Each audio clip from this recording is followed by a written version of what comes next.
Shalom, shalom, peuple de Dieu. Que l'Éternel vous bénisse. Que l'Éternel, notre Dieu, puisse vous bénir. Nous sommes encore une fois de plus venus intervenir ce matin parce qu'il y a une actualité. Il y a une actualité qui est en train de circuler. Alors, comme Dieu nous a donné sa grâce, nous avons eu la grâce auprès de notre Seigneur de pouvoir placer ou alors connaître quelque chose pour placer afin que ça puisse édifier le peuple de Dieu. Voilà pourquoi nous sommes venus ce matin pour rejoindre l'épouse de Christ partout dans le monde pour que nous puissions nous en parler. Je pense qu'il y a eu une publicité qui s'était passée, qui est circulée ce matin dans notre page, parlant bien sûr de cette émission. Je salue tout le monde qui nous suit à cet instant, partout dans le monde. Les gens qui se trouvent à Kinshasa, je salue particulièrement nos fidèles de Shalom Tabernacle du comité de Kinshasa, du pasteur Joseph Ekata. Je salue également le bien-aimé de Jéhovah des miracles de Kinshasa vers Plaza avec son pasteur Enoch. Je salue tous les chrétiens dans le monde et soyez les bienvenus dans ces numéros pour que vous puissiez saisir quelque chose. Et avant tout cela, j'aimerais que nous puissions lire la parole du Seigneur. Nous voulons lire la Bible parce qu'on ne peut pas faire quelque chose en dehors des Écritures. Nous devons tout structurer dans la Bible, tout est écrit. Frère Branham dit, la Bible est son livre par excellence. Bien, mais avant de lire la Bible, j'aimerais vous informer ou alors vous répéter les sujets. Quel est notre sujet? Le sujet est intitulé, comme cela est en train de passer au bas de votre écran, Frère Branham a échoué. Cette fois-ci avec sa fausse prophétie sur le dernier pape qui sortira aux États-Unis. C'est une question, bien sûr, ce n'est pas une affirmation. Nous n'affirmons pas, mais nous posons une question cependant, pour que le peuple de Dieu comprenne. Est-ce que Frère Branham a échoué avec sa prophétie concernant le dernier pape qui sortira aux États-Unis d'Amérique?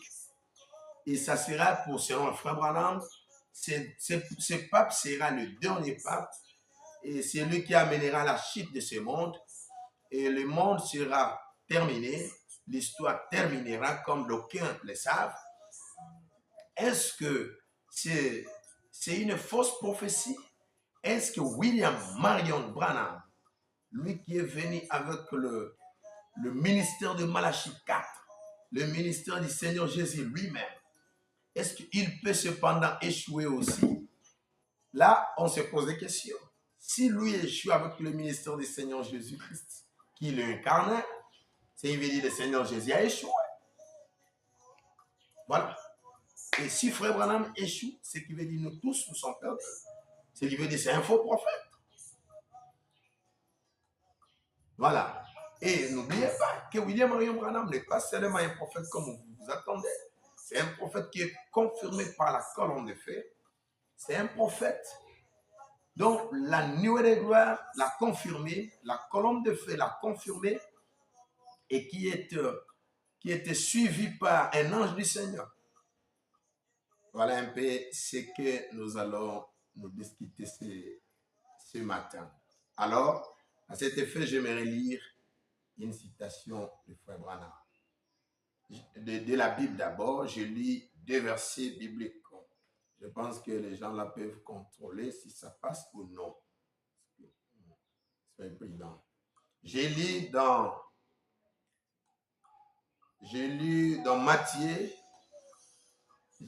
Matthieu chapitre 24, les versets 32. Matthieu chapitre 24, les versets 32. Et je lirai jusqu'au 34e verset. Instruisez-vous par une comparaison tirée de figuier. Dès que ces branches deviennent tendres, et que les feuilles poussent, vous connaissez que l'été est proche. Demain, quand vous verrez toutes ces choses, sachez que le Fils de l'homme est proche, à la porte. Je vous le dis en vérité, cette génération ne passera point. Cette génération qui verra ou qui verra le figuier bourgeonner, cette génération ne passera point. Que tout cela n'arrive. J'ajoute une deuxième écriture, bien que la connexion nous fait défaut, je le vois ici.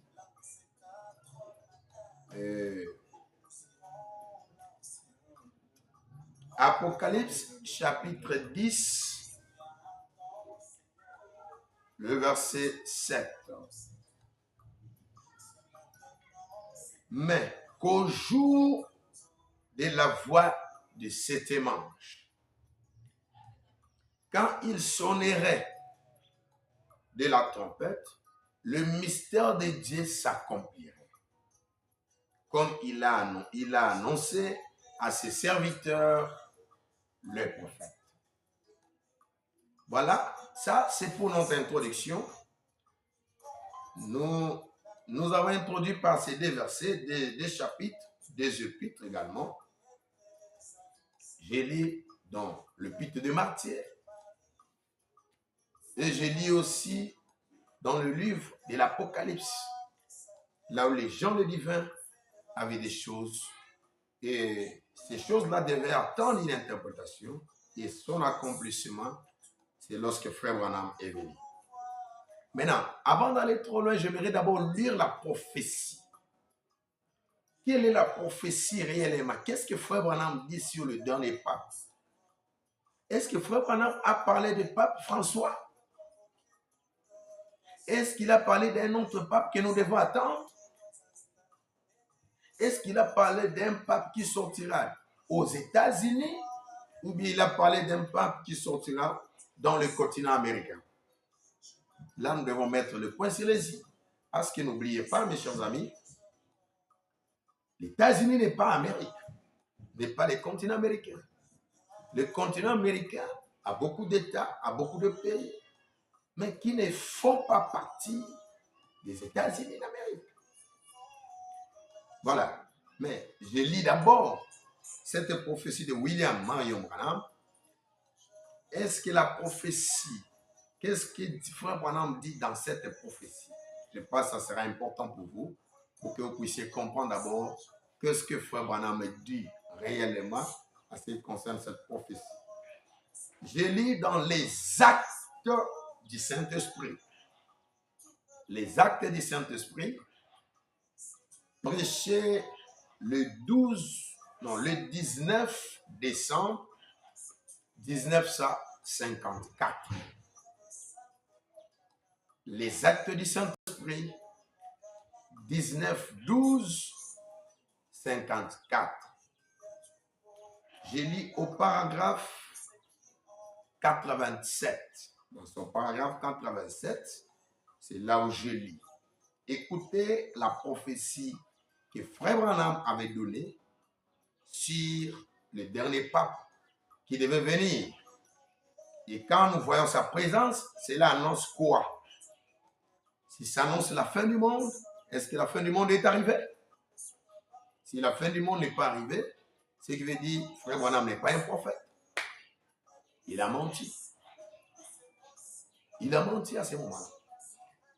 Mais lisons très bien la prophétie, parce qu'aujourd'hui, il y a des gens qui comprennent mal la chose. Dieu mal compris aujourd'hui. Il y a des gens qui essayent de dire à Frère Branham ce que Frère Branham n'a pas dit. Paragraphe 87, les actes du Saint-Esprit. Écoutez, Frère Branham.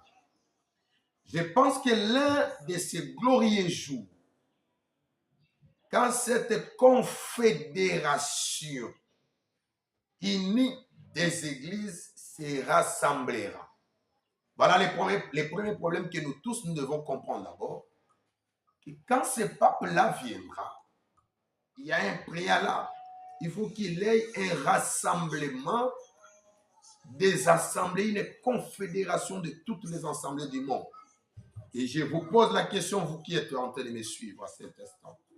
Est-ce que toutes les églises se sont fédérées? Ils se sont mis ensemble? Moi, je ne pense pas jusqu'à présent. Donc, il y a d'abord des préalables que Frère Branham a donné. Avant même de prononcer la prophétie, il commence à dire l'un de ces glorieux jours, quand cette confédération unie des églises se rassemblera. Voilà, ça c'est une base déjà qui est donnée. Se rassemblera et que le nouveau pape sortira des États-Unis. Ça, c'est une des imprécisions. Le nouveau pape doit sortir aux États-Unis, pas dans le continent américain. Il faut comprendre la chose, il ne faut pas faire dire à Frère Branham ce que Frère Branham n'a pas dit. Je crois que c'est ce que nous a Frère Branham prêché un sermon intitulé Dieu qui est mal compris. Il y a beaucoup de gens qui comprennent mal le message. Il y a beaucoup de gens qui disent des choses dans ces messages alors que Frère Branham n'a pas dit ces choses. Et ça mène que certaines personnes puissent commencer à douter avec la véracité de ces messages qui nous a été proclamés par son éminent prophète William Marion Branham. Remarquez une chose, la prophétie continue. Il dit et que le nouveau pape sortira des États-Unis et qu'il sera placé selon la prophétie. Alors, on formera une image de bête. Ça, c'est une troisième précision. Quand ce pape sera institué, mais ce pape doit sortir des États-Unis. Et troisième des choses, n'oubliez pas, ça doit être suivi par une confédération de tous les ensembles du monde. Et enfin, ça va former maintenant une tête de la bête. Donc, la marque de la bête, donc, l'image de la bête se forme par l'assemblage des églises qui se mettront ensemble. Ils ne sauront pas qu'ils sont en train de former une image de la bête. Et à ce moment-là, suivez maintenant la suite de la prophétie. Et je vous assure, Frère Branham, il nous assure. Quand Frère Branham, il prend l'audace de dire avec précision, il dit, il nous assure. Quand nous allons voir les décors sera planté, je vous ai parlé des décors. Tous ces décors, lorsque sera planté, Frère Branham dit à ce moment-là, je vous assure, la véritable église de Dieu va se rassembler aussi. Quand la bête se rassemble avec ces gens, Frère Branham nous rassure que la vraie église de Dieu aussi va commencer à se rassembler à côté. Donc le pouce, il va commencer à se rassembler.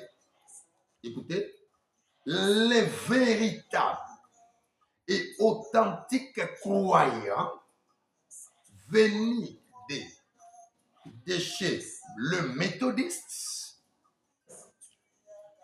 le baptiste, le pèlerin de la sainteté ou n'importe quoi, se rassembleront. Les vrais chrétiens, à ce moment-là, ils vont se rassembler. On n'aura plus de division.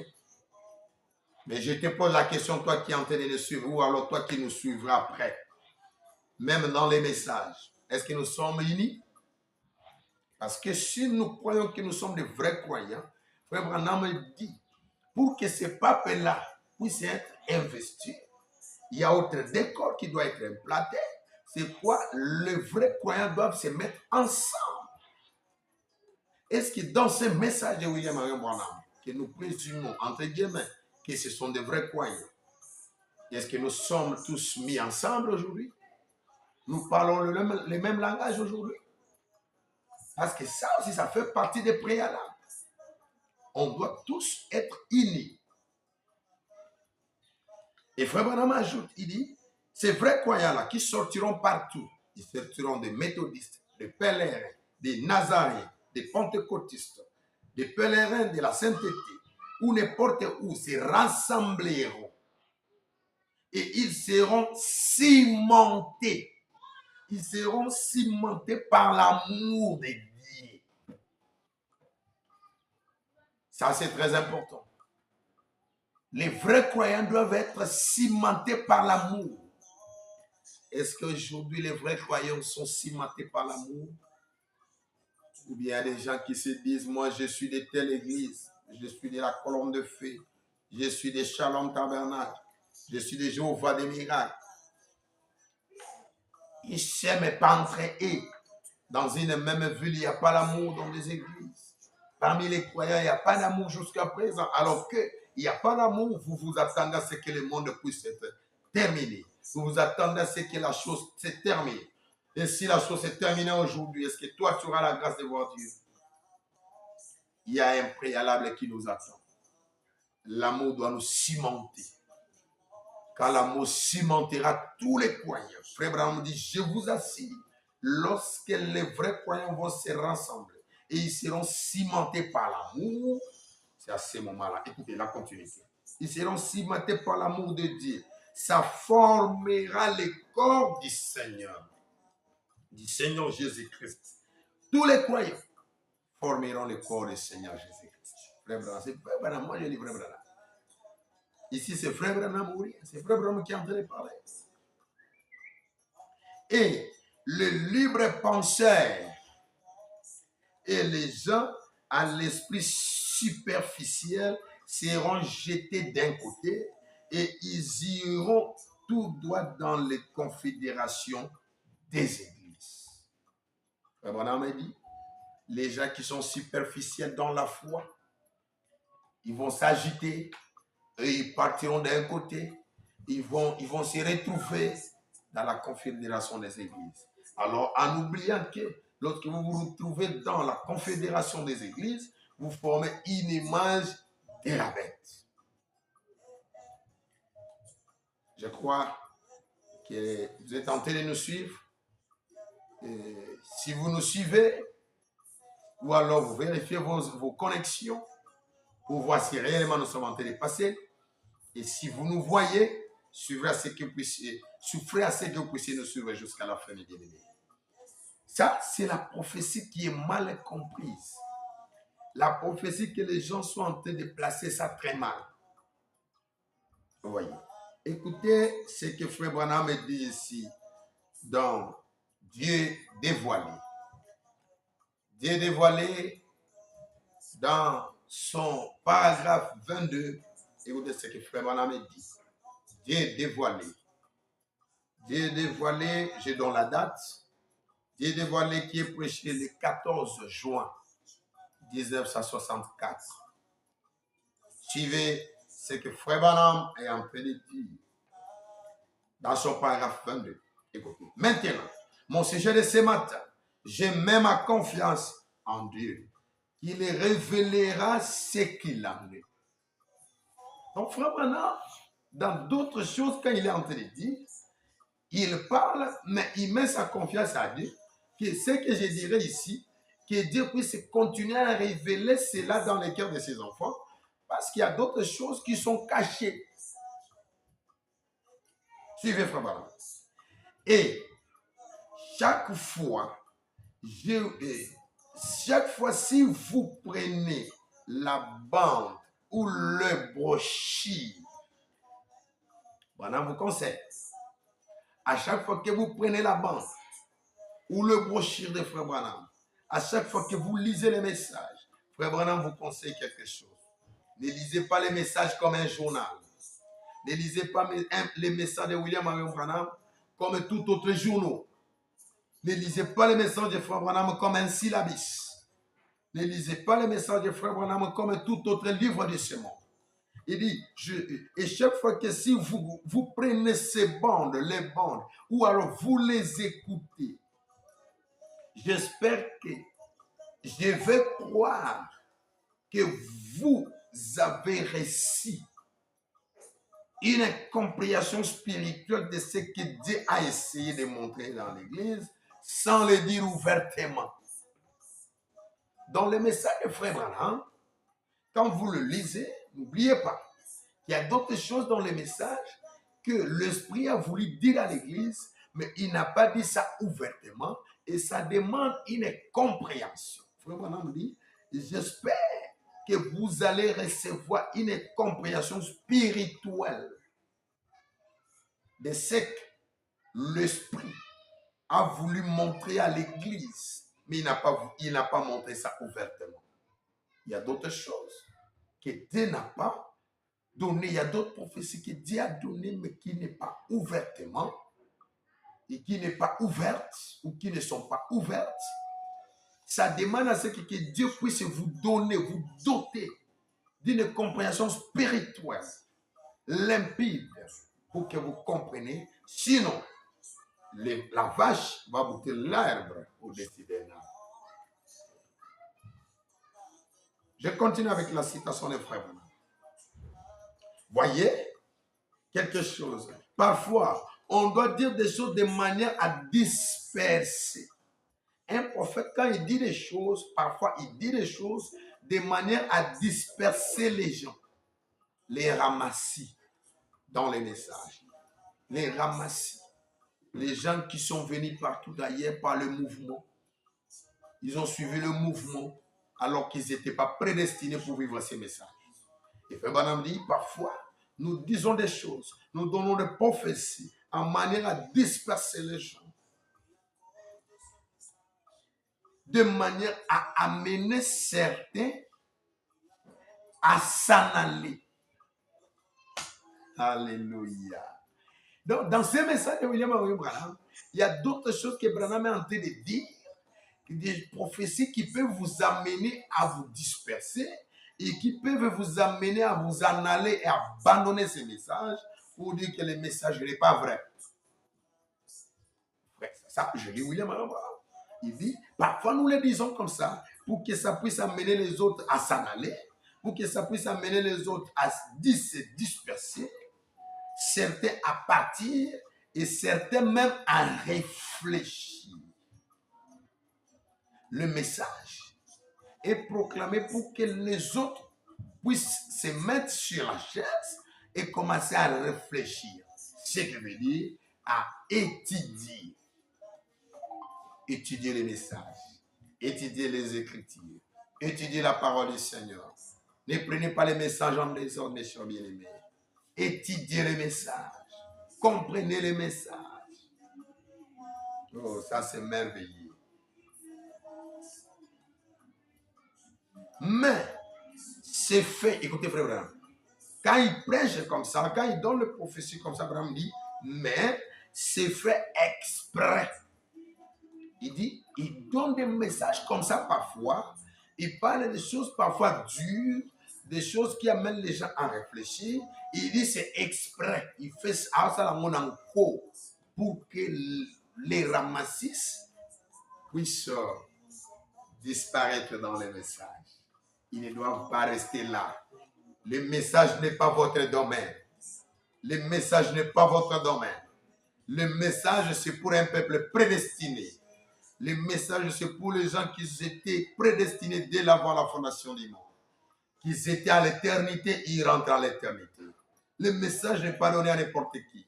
Frère Branham dit, cela est proclamé comme ça, de manière à disperser les gens, de manière à amener certains à se mettre, pour qu'ils puissent se mettre et réfléchir, de manière à ce que certaines personnes puissent même abandonner ces messages. Et il ajoute, à la fin, il dit, tout ça, cela est fait expressément.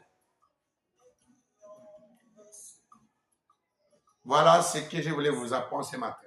Et je lis une citation de Frère Branham, j'ajoute. Parce que quelqu'un me dira, pasteur, écoutez, tout est déjà accompli, n'est-ce pas? La nuit était déjà descendue le 28 février. Tout est terminé. Frère Branham dit, quand vous verrez les figuiers bourgeonner, la Bible dit, quand vous verrez les figuiers bourgeonner, sache que tout est fini. Parce que le figuier est déjà bourgeonné. La fin du monde est déjà là. Cette prophétie-là de Frère Branham concernant les papes, c'est de l'histoire. Écoutez-moi, mes chers bien-aimés. Je vous donne 2 citations de Frère Branham. Et c'est là où je vais arrêter. Où Frère Branham dit, la descente de la nuée, réellement en 1963, c'était l'avenir. La nuée, c'était l'avenir. Je vous lis la citation de Frère Branham maintenant. Il dit, le figuier, c'était déjà bourgeonné depuis 1947, si je ne m'abuse pas. C'était depuis, après la Deuxième Guerre mondiale. C'était déjà à l'intervalle de la Deuxième Guerre mondiale. De 1945, je crois. Et Frère Branham dit, les figuiers étaient déjà bourgeonnés. Or, le figuier, nous connaissons tous, c'est Israël, qui est revenu dans sa patrie. Et bien que la Bible dit, quand vous verrez cela, sachez que le Fils de l'homme est à la porte. Et cette génération qui verra cela, cette génération-là ne passera jamais. Ça, c'est William Marion Branham qui l'a dit. Et ça, c'est la Bible qui l'a dit. Et nous disons amen à ça. Mais écoutez un peu cette interprétation. Parce que moi, je ne refuse pas que la nuée qui était descendue au 28 février, c'était la vie, que ce n'était pas l'avenir. Non, c'était l'avenir. Mais bien que c'était l'avenir, écoutez quelque chose. Je vous lis une citation de Frère Branham. Je lis dans la brochure de Frère Branham, cette brochure intitulée, c'est une brochure connue de tout le monde, la brochure intitulée Éden de Satan. Éden de Satan, prêché le 29. Éden de Satan, prêché le 29 août 1965. Éden de Satan, le 29 août 1965. Dans son paragraphe 119. Suivez ce que Frère Branham me dit là-bas. Ça va vous aider. Et ça va vous enlever dans l'ignorance. Ça vous donnera une autre compréhension du message. Ça, c'est en 1965. Et j'ai dit, c'est après le 28 février. Mais ça vous donnera une certaine compréhension. Ici, Frère Branham interprète Matthieu chapitre 24, versets 32 à 34. Là où la Bible dit, quand vous verrez le figuier bourgeonner, sachez que tout sera fini. Cette génération qui verra le figuier ne passera pas. Ça, c'est la Bible qui le dit. Et nous disons Amen. Frère Branham nous répète ça. J'ai dit Amen à Frère Branham. Mais écoutez ici, ça vous enlèvera dans l'ignorance. Ça vous donnera une autre compréhension du message. Les parents 119, j'ai lu les messages. Je commence dans les parties B. Là, le début, Frère Branham parle de Rome et consort. Il nous interprète tout ça. Mais je commence au milieu parce que je vois mon temps est en train de finir. Nous travaillons. Nous attendons la venue de notre Sauveur et béni. Est-ce que quelqu'un peut dire Amen à ça? Vous qui êtes en train de nous suivre maintenant, si tu peux apporter par un Amen aussi. C'est une citation de Frère Branham. Nous répétons ce que Frère Branham a dit. Quand Frère Branham a dit, nous disons Amen à toute la parole de Frère Branham. Il dit ici, il est en train d'interpréter, si vous commencez par le début, il interprète Matthieu 24. Et quand vous verrez le figuier bourgeonner, et il dit déjà le figuier a déjà bourgeonné, mais écoutez, nous continuons à travailler et nous attendons la venue du Sauveur. Là, je vais mettre un accent. La venue du Sauveur, nous n'avons qu'un seul Sauveur. Le Sauveur, c'est qui? C'est le corps littéral de notre Seigneur Jésus-Christ. C'est le Seigneur Jésus qui nous a sauvés. C'est en partant de son sang. C'est le sang de Jésus qui a été versé sur le mont Calvaire qui nous a sauvés. Donc, un jour, nous rencontrerons ce corps, mais pas pour les moments. Pour les moments, si vous rencontrez ce corps, Frère Branham me dit, prenez la pierre et lapidez ce corps-là, parce que ce n'est pas son temps maintenant. Il dit non, pas son corps, ce corps-là. C'est dans la nourriture spirituelle au temps qu'on verra. Frère Branham le déclare là-bas. Mais la suivez ici. Il dit, nous attendons la venue de notre Sauveur béni. La venue du Sauveur est Branham. Branham, à 65, il attend la venue du Sauveur. Voici. Écoutez, Frère Branham. Écoutez, Frère Branham. Écoutez, frère Branham. Voici le figuier. Non, voici les feuilles du figuier maintenant verdissant. Frère Branham, il vous parle. Regardez maintenant. Suivez maintenant les feuilles de figuier qui ont été verdissant, qui verdissent. Il dit voilà, les feuilles de figuier sont déjà là. Et c'est déjà verdissant. Oh, frère Branham, que Dieu vous a, que Dieu a je sa bénédiction si William Marion Branham. Il dit, écoutez, maintenant, voici les feuilles du figuier maintenant verdissent. L'évangile de son royaume est allé vers chaque nation déjà. Et nous sommes près de la fin. Alléluia. Ici à 65, le figuier est déjà bourgeonné. Et frère Branham démontre que voilà le figuier déjà bourgeonné. Voilà comment sa feuille est devenue verdissante. Et il ajoute une chose. Il dit bien que le figuier a bourgeonné, bien que le feuille de figuier est verdissant déjà, il dit, mais et puis, bien que le message est allé déjà dans tous les royaumes de la nation, et il ajoute, il dit quelque chose, il dit, et nous sommes maintenant près de la fin. Quand on dit près de la fin, toi qui es en train de me suivre, n'interprétez pas que c'est déjà la fin. Nous sommes près de la fin. Frère Branham à 65, il dit nous sommes encore près de la fin. Il nous montre que voilà déjà le figuier a bourgeonné et ses feuilles sont même verdissantes. Mais n'oubliez pas que nous sommes maintenant près de la fin. Bien que les mystères sont accomplis, bien que la révélation est là, nous n'avons plus rien à attendre en ce qui concerne la révélation. Toutes les révélations sont déjà là. Les mystères sont finis. Nous connaissons tous les mystères. Mais le problème, il y a quelque chose que nous attendons. Ce que nous attendons, c'est quoi? Nous sommes près maintenant de la fin. Près de la fin pour voir notre Sauveur. Notre Sauveur qui était versé, qui était venu et qui est mort à la croix de Golgotha. Est-ce que quelqu'un peut nous dire Amen dans les commentaires? Suivez. Il dit, nous sommes près de la fin. On peut le voir. Pas vrai? Branham te demande, toi qui es en train de nous suivre.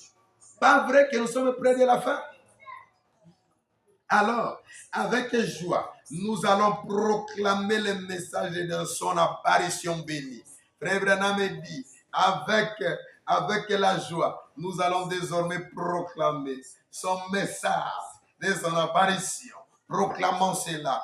Disons au monde que Jésus réellement était venu dans la nuit de gloire. Il était venu. Mais quand il est venu ici, bien que c'était déjà après que le figuier ait été bourgeonné, Frère Branham dit, proclamons ça. Mais n'oubliez pas, nous nous approchons de la fin, nous sommes près de la fin. Et il ajoute, n'oubliez pas que nous attendons l'avenir de son Sauveur, de notre Sauveur béni. Alléluia. Ça, c'est quelque chose d'important. Ça ici, c'était la venue du Seigneur. Ça ici, c'était la venue. Mais n'oubliez pas qu'il y a un Sauveur que Frère Branham est en train de l'attendre à 1965. Je continue avec la citation. Nous continuons à proclamer ce message, son message et son apparition. Bientôt, il reviendra dans la gloire. Bientôt, il reviendra dans la gloire. Le dire à chacun et à tous, alors, réveillez-vous. Toi qui es en train de dormir, toi qui penses que les prophéties étaient déjà finies, tout était terminé. Frère Branham t'apprend aujourd'hui de vous réveiller. Arrange ta vie. Réveillez-vous. Réveillez-vous. Il viendra dans la gloire. Le dire à chacun et à tous. Alors, réveillez-vous. Saint du Seigneur. Pourquoi dormir? Pourquoi dormir? Car la fin est proche. Oh, je bénis le Seigneur pour cet homme de Kentucky. Je bénis le Seigneur pour William Marion Branham. Je bénis le Seigneur pour cet homme qui savait comment placer la chose.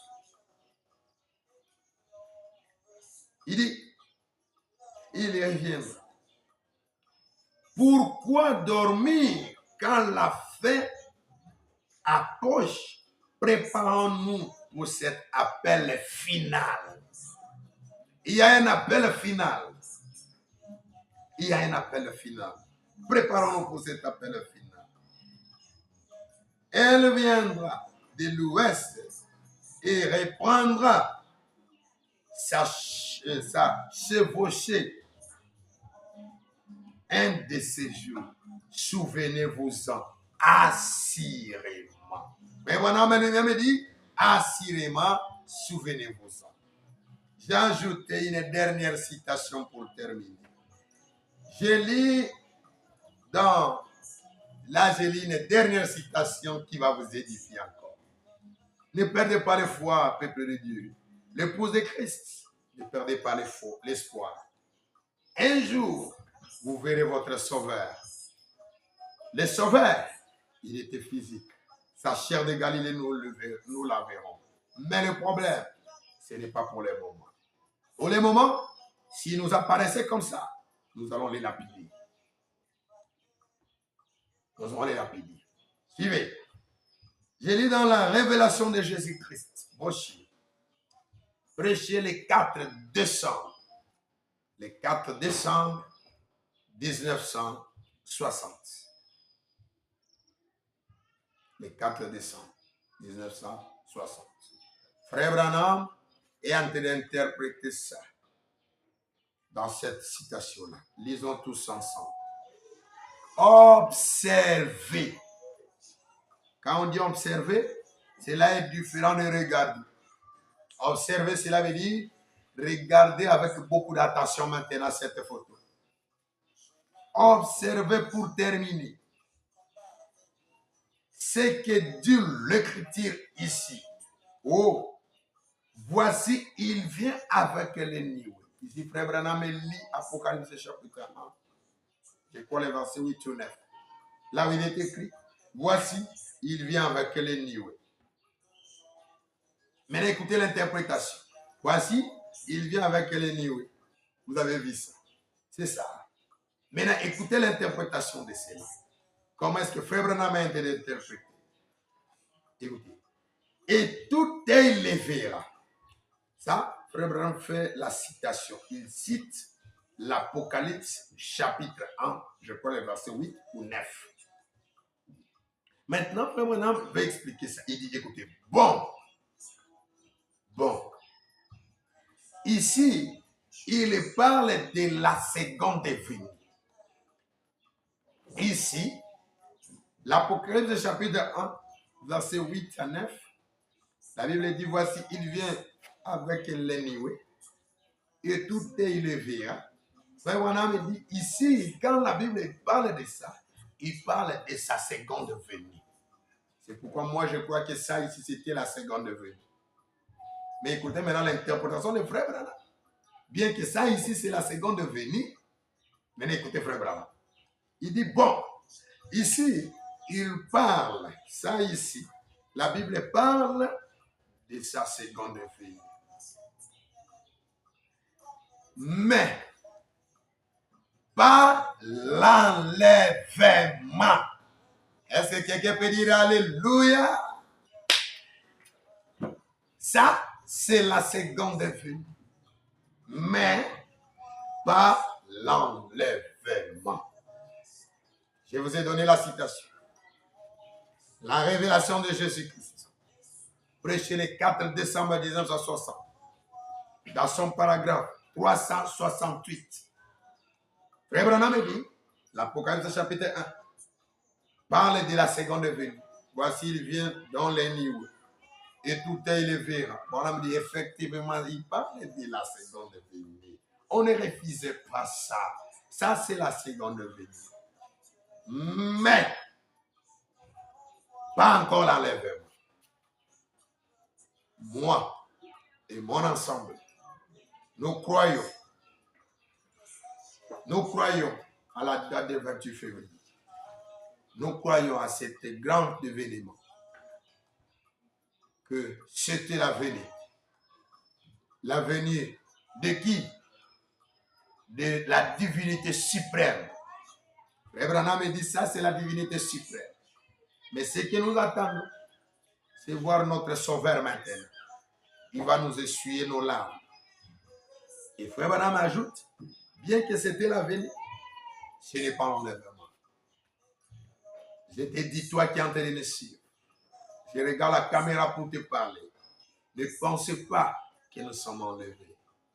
Jusqu'à aujourd'hui, nous entendons l'enlèvement. Jusqu'à aujourd'hui, aucune des prophéties de Frère Branham n'a failli. Et n'a faillira jamais. Que Dieu vous bénisse. Que Dieu bénisse l'épouse dans le monde. Continuez à nous suivre partout. Et l'Éternel Dieu vous bénira pour cela. Et suivez-nous encore dans notre autre numéro qui sera venu après celui-ci. Et si vous voulez continuer à nous suivre, veuillez vous abonner sur notre chaîne YouTube, le révérend Elie Bouchit TV. Et suivez-nous également sur notre page Facebook, révérend Elie Bouchit. Ça, c'est notre page Facebook. Et Dieu ne cessera à vous bénir. Que Dieu bénisse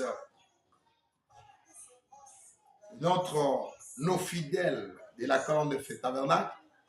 Que Dieu bénisse tous ceux qui sont en train de nous suivre en ligne. Que Dieu bénisse notre papa, le pasteur Joseph Kata, qui était ici à Kisangani. Vous nous avez suivis à partir depuis Kisangani. Que l'Éternel, notre Dieu, vous bénisse à jamais. Que le Seigneur vous bénisse. Bye.